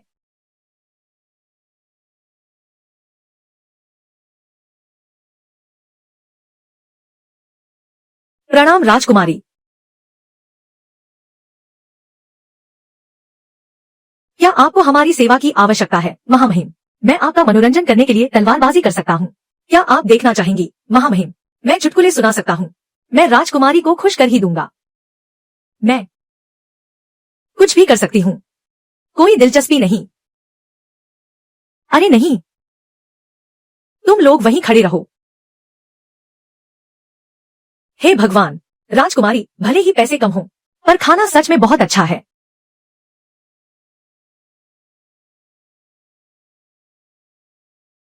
सैन्य मामलों के लिए राजकुमार के अनुसार ही करें। जी, अगर और कोई बात न हो तो मैं चलता हूँ। राजकुमार, इतनी जल्दी कहाँ जा रहे हैं? राजकुमारी अभी नहीं आई है। शायद उन्हें यहाँ की आदत न हो। मैं जाकर उनसे मिलता हूँ। ठीक है। मैंने राजकुमारी के लिए एक लड़का भेजा है। तुम मेरी तरफ से पूछो, क्या राजकुमारी संतुष्ट है? क्या भेजा है? महाराज, आप क्या? अरे राजकुमार, चिंता न करें। मैंने जिन्हें चुना है वे राजधानी के सबसे बेहतरीन युवा हैं। सभी कुलीन परिवारों के बेटे। संगीत, शतरंज, साहित्य और कला में माहिर। वे ऐसे वैसे साधारण लोग नहीं हैं। महाराज ने बहुत सोचा है। राजकुमार, क्या आप खुश नहीं हैं? नहीं, राजकुमारी के मामलों में मुझे दखल नहीं देना चाहिए। मैं चलता हूँ।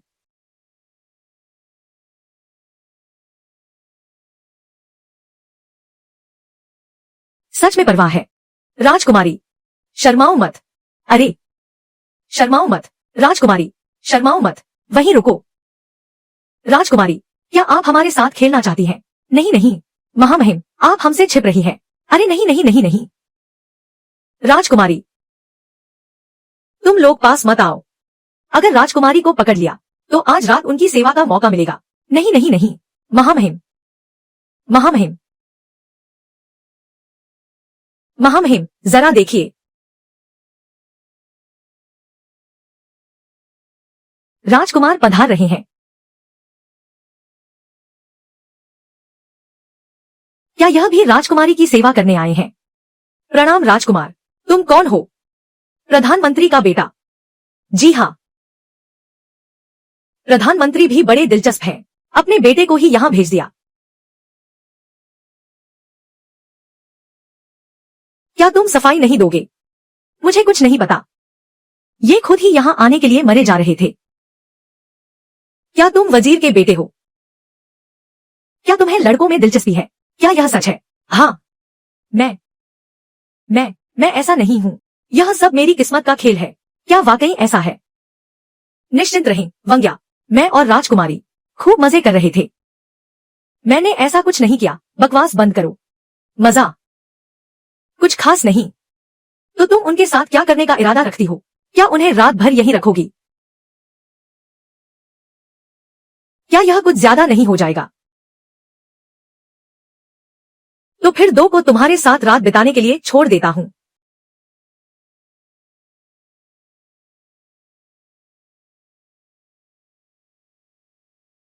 लगता है किसी को भी यह पसंद नहीं है।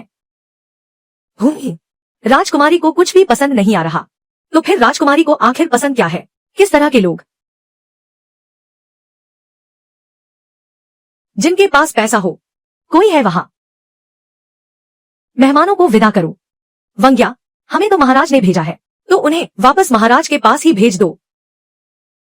निकल जाओ।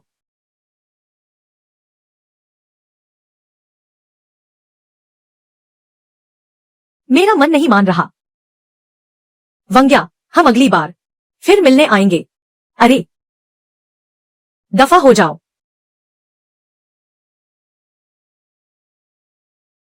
मुझे क्यों लग रहा है कि वंग्या हमें पकड़ने आए थे।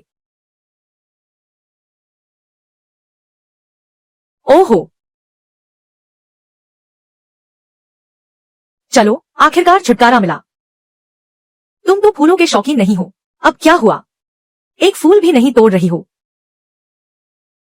हम जैसे शिकारी खुद शिकार करना पसंद करते हैं, हमें थाली में परोसा हुआ माल पसंद नहीं। नकली राजकुमारी बनना मजेदार है ना? कुछ खास नहीं, मैं तो भागने की तैयारी में थी। क्या तुम्हें बुरा लग रहा है? बिल्कुल नहीं, क्यों बुरा लगेगा? और वैसे भी मैं तो शुरू से ही नकली थी। तुम्हारे जाने से पहले मुझे तुमसे कुछ पूछना है। क्या तुम उसे कैसे जानती हो? योंगकांग राजकुमारी को।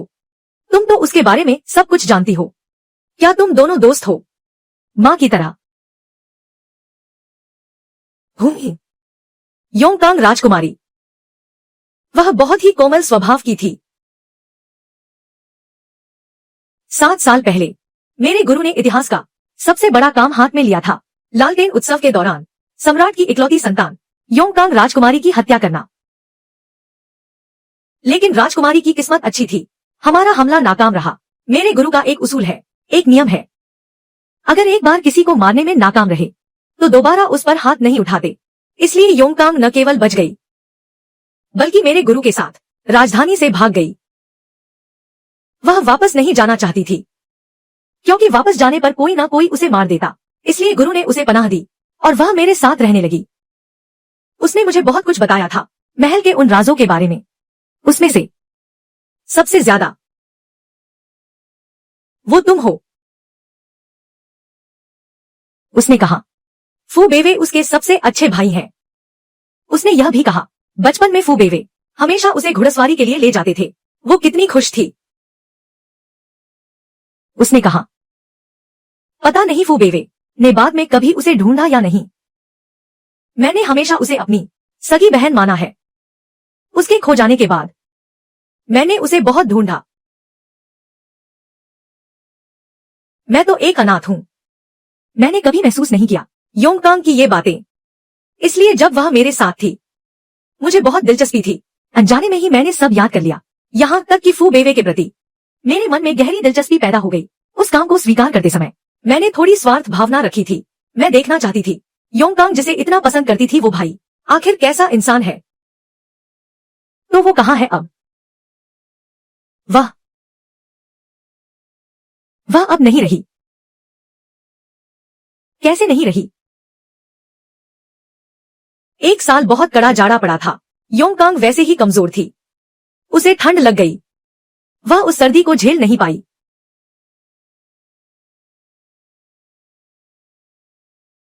जिस साल वह महल से बाहर आई उसे बहुत खुश रहना चाहिए था। शायद उसका अंत भी सही रहा।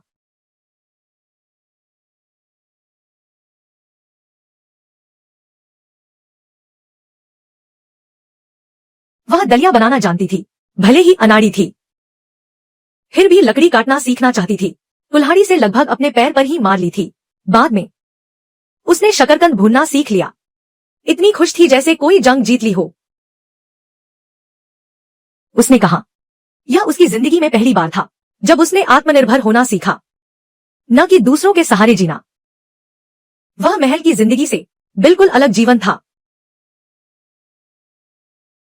हाँ, जब वह पहली बार आई थी उसे कुछ नहीं आता था, कपड़े पहनना भी नहीं आता था, बैठने के लिए भी किसी के सहारे की जरूरत होती थी।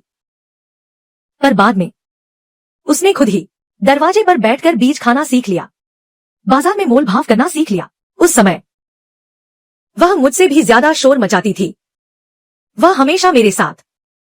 महल में तो बहुत लोग थे पर कोई उससे सच नहीं बोलता था। इसके विपरीत इस आंगन में उसके पास कहने के लिए कभी ना खत्म होने वाली बातें थी।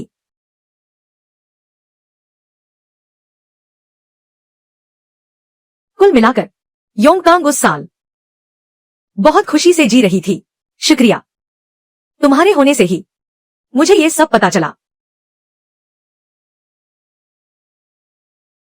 वैसे क्या तुम जानती हो राजकुमारी का ढोंग करने की सजा क्या है? मौत की सजा। पूरे वंश का विनाश। कोई बात नहीं, वैसे भी मैं अनाथ हूं।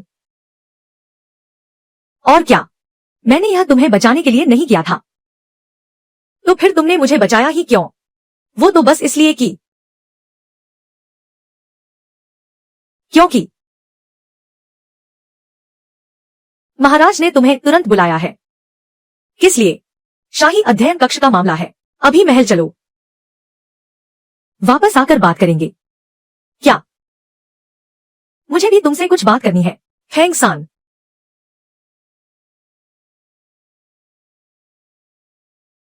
रुको।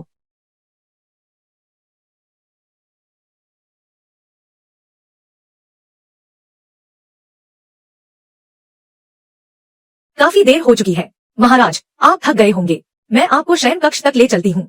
नहीं नहीं, इसकी जरूरत नहीं है। चलो भी।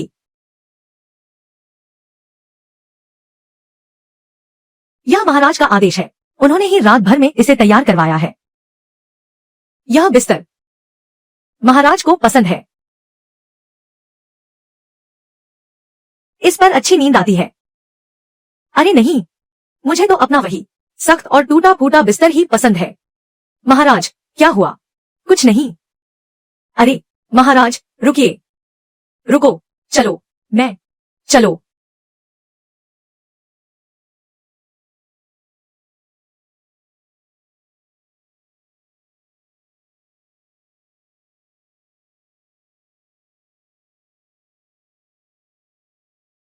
महाराज, क्या मैं आपके स्नान की तैयारी कर दूं? क्या पानी का तापमान सही है? महाराज, क्या मैं आपके बाल धो दूं? कोई बात नहीं, मैं खुद कर लूंगी। महाराज, आप महल में नए हैं, शिष्टाचार का पालन करना जरूरी है। महाराज, शर्माइए मत। मैं सच में ऐसी कोई बात नहीं है। वो ऐसा करते हैं। तुम सब बाहर जाओ, मैं खुद नहा लूंगी। जी, हम बाहर ही हैं। अगर महाराज को कुछ चाहिए हो तो बताइएगा। जल्दी जाओ, जाओ यहां से।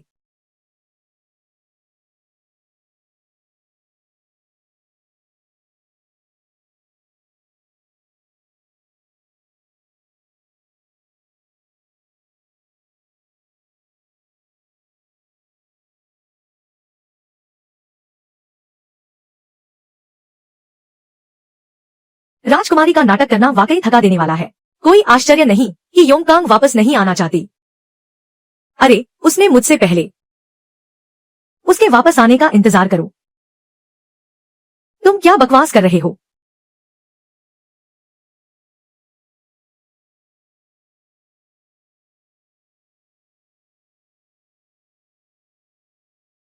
तुम यहाँ कैसे आए? तुम कब से यहाँ हो?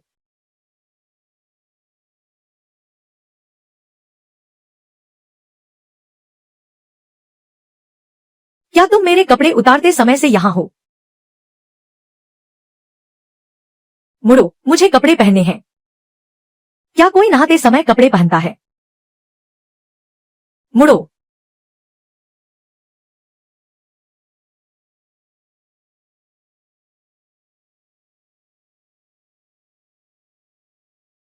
आधी रात को दीवार फांदकर अंदर आने की क्या जरूरत थी? मैं अभी महल से वापस आई हूँ। महाराज ने मुझसे तुम्हारे बारे में बात की। मेरे बारे में? महाराज को पता चल गया है कि तुम एक नकली राजकुमारी हो। वह राजकुमारी के साथ ही बड़ी हुई है। असली राजकुमारी के हाथ पर एक लाल निशान है और तुम्हारे पास नहीं है। तो अब क्या होगा? तो क्या अब मुझे अपना सामान बांधकर भाग जाना चाहिए? मुझे भागना ही होगा। क्या मैं बच पाऊंगी? अब क्या करें?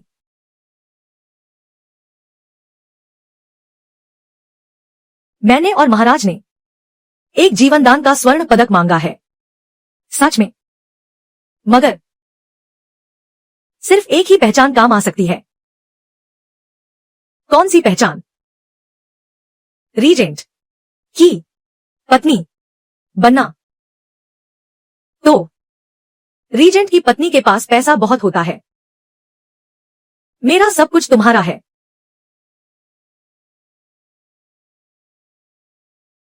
तो फिर मुझे भी कोई आपत्ति नहीं। तुमने मान लिया? हाँ, बिल्कुल मान लिया। आखिरकार मुझे तो मोटा पैसा मिल रहा है। क्या हुआ? लगता है मुझे जहर दे दिया गया है। आओ, कुछ तो गड़बड़ है। मेरी हालत भी ठीक नहीं है।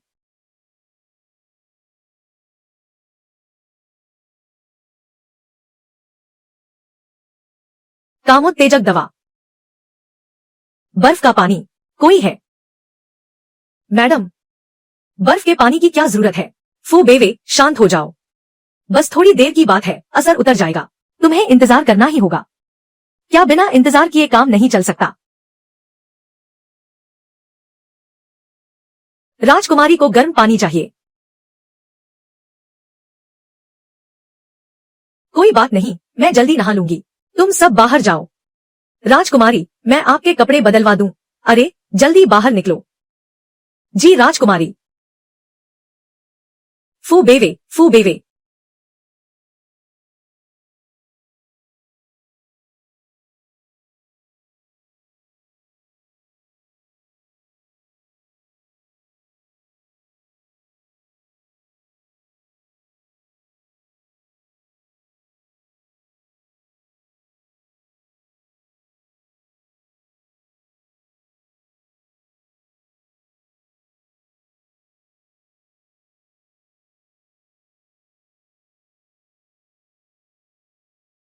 तुम और मैं।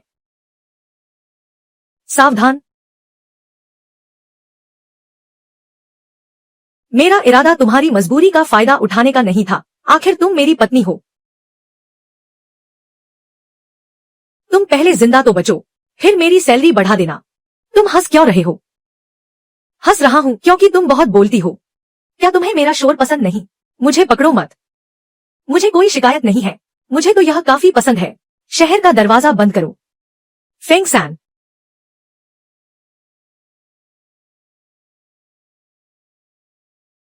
आपका सेवक राजकुमारी को प्रणाम करता है। राजकुमारी अमर रहें।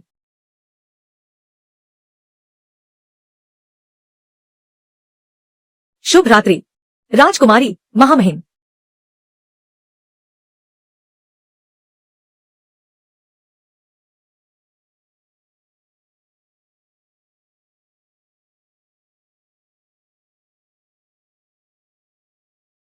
योंगकांग राजकुमारी।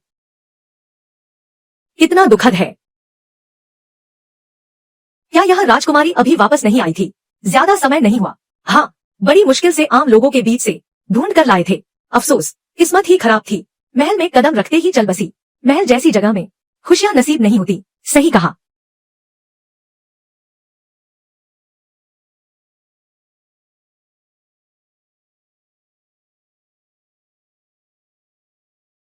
जल्दी करो, जल्दी। राजपत्नी अभी खजाना चेक करने वाली है। कल वाला हिसाब सही नहीं है। मैं कल रात भर सो नहीं पाई। तुम्हारी हिम्मत कैसे हुई इसे छूने की? राजपत्नी का हिसाब किताब, यहाँ तक कि पिछले महीने चोरी छिपे खाए गए स्नैक्स का भी हिसाब है। हमारी मैडम फालतू बातों में नहीं पड़ती, सिर्फ पैसों का हिसाब रखती है। मैंने ऐसी मैडम कभी नहीं देखी। रीजेंट अपनी पत्नी को बहुत लाड प्यार करते हैं। मैडम जो कहें वही पत्थर की लकीर है। बातें बंद करो, मैडम बाहर आ रही हैं।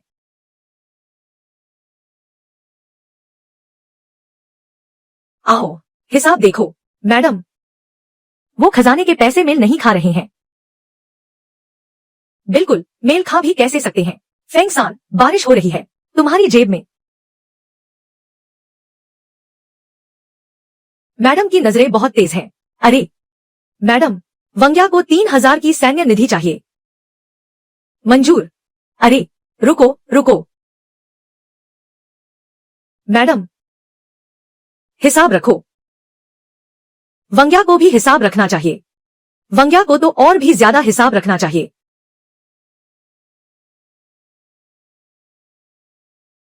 पतिदेव।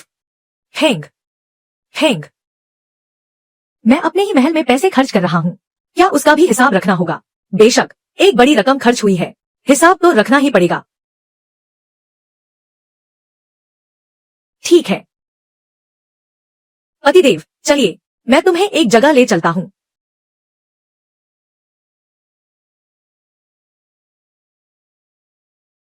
जब से महल में मैडम आई हैं, वंग्या की मुस्कान बढ़ती जा रही है। हाँ, जब से मैडम ने संभाला है वित्तीय अधिकार, हमारे महल का पैसा बढ़ता ही जा रहा है। तर्क के अनुसार वंग्या के पास इतना पैसा है कि खर्च करने पर भी खत्म नहीं होता। सच में समझ नहीं आता मैडम ऐसा क्यों करती हैं। हाँ,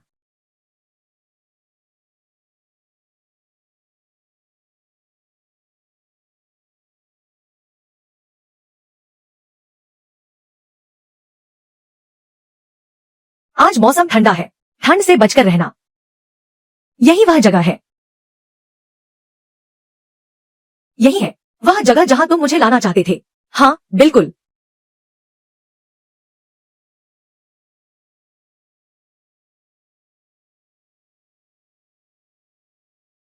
फेंग सान दीदी, चाचा चेन, बहुत दिनों बाद मिले।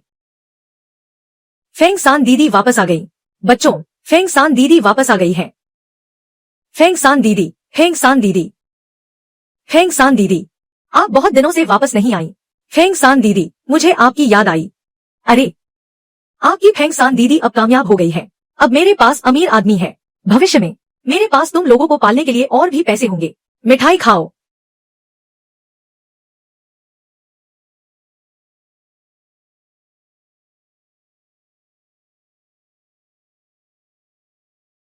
तो तुम इतना पैसा इसलिए बचाती हो इन बच्चों को पालने के लिए?